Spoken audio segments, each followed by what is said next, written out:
2022 ini nampak berbeda dari sebelumnya.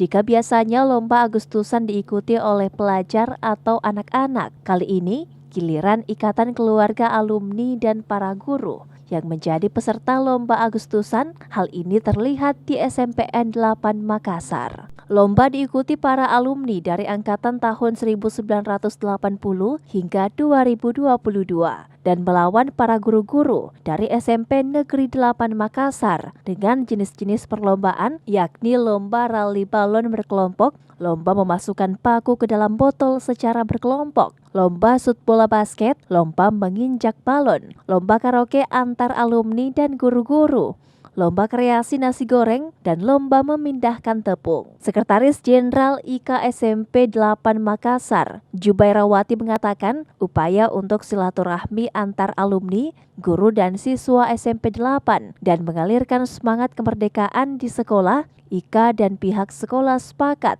menggelar kegiatan Semarak Kemerdekaan dengan mengusung tema Spendel Bersatu dalam Kebinekaan. Namun kali ini, peserta yang ikut dalam lomba 17-an hanya guru dan IK untuk memperebutkan total hadiah 10 juta rupiah. Harapan kami pasti tentunya silaturahmi ya, terutama dari kami antar alumni, kemudian semakin mempererat kami dengan pihak sekolah, dengan guru-guru, dengan kepala sekolah, dengan adik-adik yang ada di sini sekarang. Kami berharap mereka bisa mengedukasi ketika mereka menjadi alumni pun mereka mengutamakan kegiatan untuk alumni berikutnya. Jadi kami berharap ada regenerasi dari kami.